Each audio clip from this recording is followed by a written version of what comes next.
warahmatullahi wabarakatuh. Ketemu lagi anak-anak di pembelajaran hari ini. Mari kita lanjutkan, tetapi sebelum pelajaran dimulai, mari kita doa bersama-sama dulu. Mari kita berdoa. Selesai.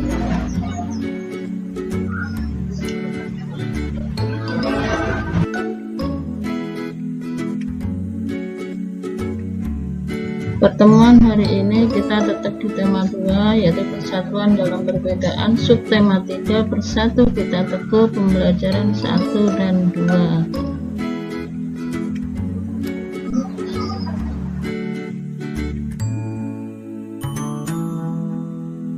Nah, coba perhatikan teks proklamasi berikut. Ada 2 teks. Yang pertama adalah dengan tulisan tangan, yang ketiga sudah diperbaiki dengan diketik. Sekarang bisakah kamu menemukan perbedaannya?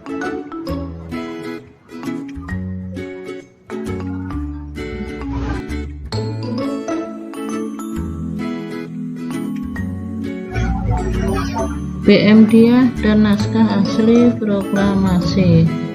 Teks proklamasi awalnya ditulis tangan oleh Soekarno, kemudian diketik oleh Sayuti Melek, kemudian BM Diah mengambil naskah asli yang dibuang dan disimpannya, karena beliau menilai bahwa teks tersebut memiliki sejarah tinggi.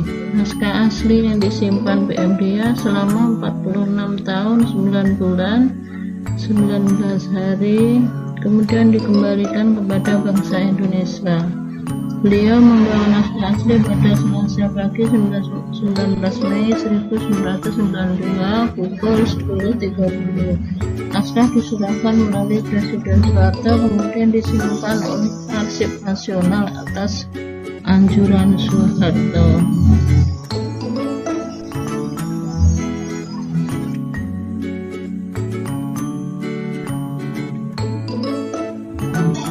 Informasi yang terdapat dalam suatu teks sebaiknya dituliskan menggunakan kata baku. Kata baku adalah kata yang ditulis dan disusun sesuai dengan PUEBI, yaitu Pedoman Umum Ejaan Bahasa Indonesia. Contohnya, kata tidak baku adalah nasihat, kata bakunya nasihat. Apotek, kata bakunya apotek. Cuman, kata bakunya cuma. Kata tidak baku gubuk, kata bakunya gubuk. Jadwal, yang betul adalah jadwal. Gimana anak? Sudah paham? Kita lanjutkan.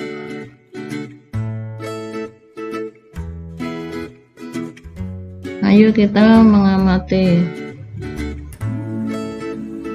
Tumbuhan beluntas adalah tumbuhan semak. Tumbuhan ini bercabang banyak, berusuk halus, dan berbulu banyak. Beluntas dapat tumbuh di daerah kering, tanah keras, dan berbatu. Tingginya bisa mencapai 3 meter. Dengan habitat ciri fisiknya tersebut, beluntas banyak dimanfaatkan sebagai tanaman pagar. Banyak rumah-rumah menggunakan beluntas sebagai pagar hidup.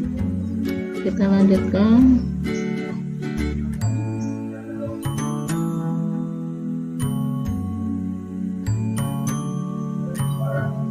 Kemudian untuk keong sawah atau tutut hidup di perairan dangkal yang berdasar lumpur.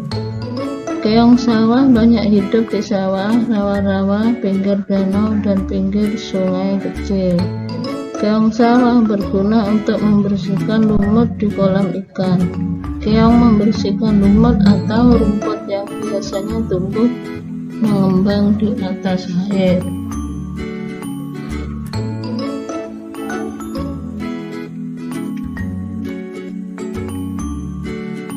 Nah, sekarang kita lanjutkan manfaat hewan bagi manusia dan lingkungan. Yang pertama adalah penghasil pangan, yaitu manusia memanfaatkan hewan untuk bahan makanan seperti daging, telur, dan susu. Yang kedua, penghasil bahan sandang seperti kain sutra yang berasal dari serat kepompong ulat sutra. Kemudian domba dapat menghasilkan kain bol.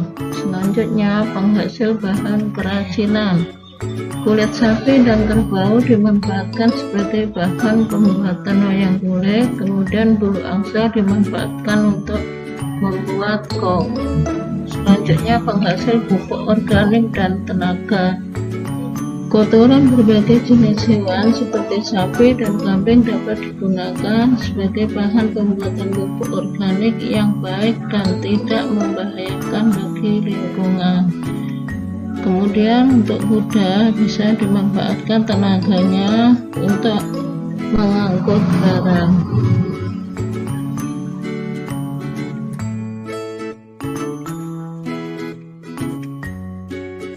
Kemudian manfaat tumbuhan bagi manusia dan lingkungan. Yang pertama adalah sebagai bahan makanan, kemudian bahan sandang, bahan bangunan, kemudian bahan obat, bahan baku industri, dan bahan pewarna alami dan menjaga kualitas air.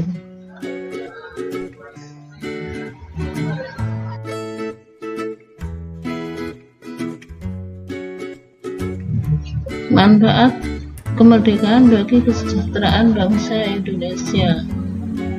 Yang pertama yaitu di bidang pendidikan. Semua warga negara memiliki hak yang sama untuk memperoleh pendidikan.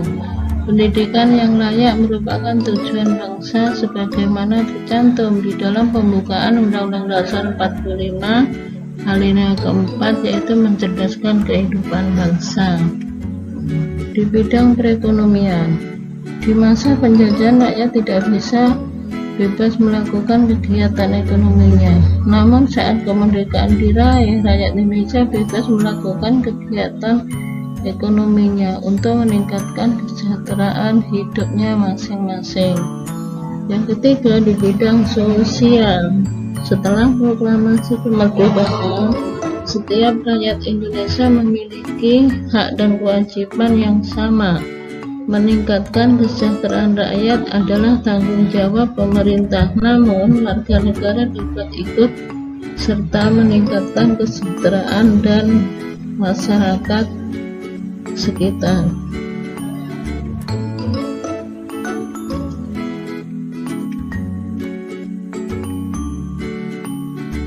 Manfaat persatuan dan kesatuan dalam kehidupan NKRI. Yang pertama, kalian perhatikan gambarnya, menjadi bangsa yang kuat dan maju. Kemudian pembangunan nasional menjadi lancar, kesejahteraan masyarakat akan tercapai secara adil dan seimbang, kemudian terhindar dari perselisihan sehingga persaudaraan menjadi erat.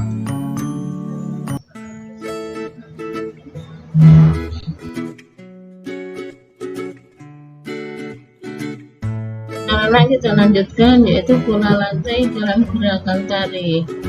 Yang pertama adalah formasi penari membentuk pola lantai diagonal. Yang kedua, formasi penari membentuk pola lantai segi 5. Kemudian formasi penari membentuk pola lantai garis lurus ke depan. Kemudian formasi penari membentuk pola lantai zigzag. Kemudian formasi penari membentuk pola lantai lingkaran. Yang terakhir, formasi penari membentuk pola lantai diagonal. Kita lanjutkan.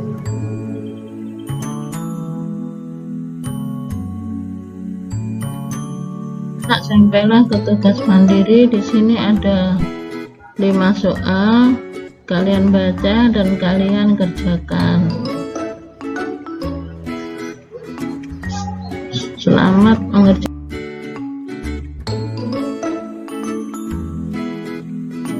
Tetap semangat dalam meraih cita-cita. Pesan ibu, tetap jaga kesehatan. Kita akhiri sampai di sini.